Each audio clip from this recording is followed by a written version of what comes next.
Tell me about the lockout. What's happened so far? Well, it's a real struggle. The players and the owners, they're having major disagreements. It's a bunch of people that are spoiled rotten with money. And they are debating over how to split the $9 billion of profit.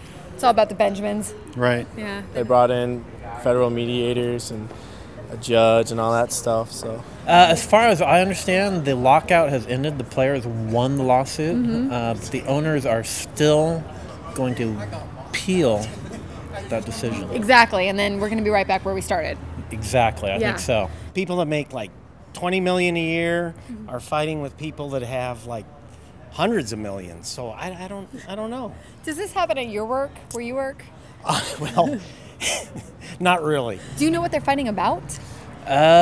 To be honest, I don't. Yeah. I don't really I don't know think what they're anyone fighting does. about. Like any business, you're gonna say whose fault is it, right? Yeah, whose fault is it? Whose fault is Yeah. it? It's like it's like a marriage. There's his story, there's her story, and somewhere in the middle is the truth. So I blame both of them. Okay. You know, for not trying to think about the fans, and because that's really what this is about. I mean, that's where all the money comes from. Is from the fans. I blame the players.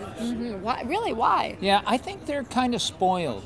I don't think they're living in the real world. Okay. To be honest, I want the players to get more money. Okay. Because the owners are just greedy, rich, entitled.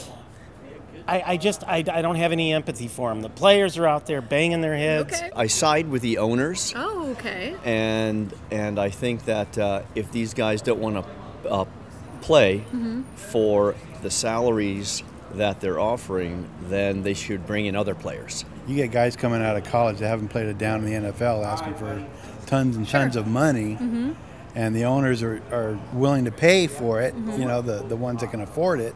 So they're both a little bit to blame for where they're at right now. I actually blame the Raiders. The Raiders.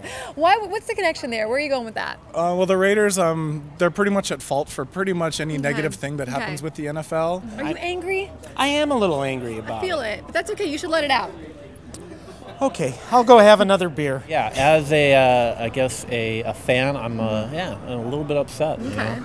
It's a little bit upsetting. You know, I've been a fan for a long time watching football. Chargers, you know, a lot of frustration, a lot of years of anxiety and depression and things not going your way at the right time. So I don't know. Maybe it's just my age, I guess. So this NFL lockout is just another in the long list of disappointments. Good to Yeah, know, it's John. like Any final words for the players that are having to watch their dollars these days?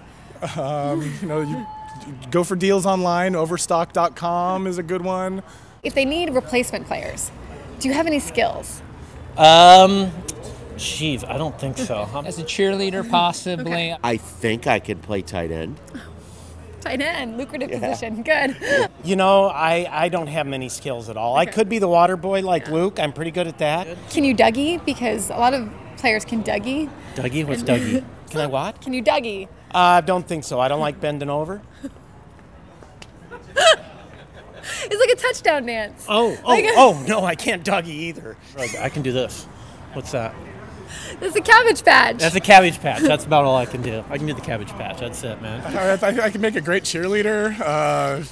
Could you show me anything? Oh, sure. SD Chargers! Right here. The future of NFL football. Right here.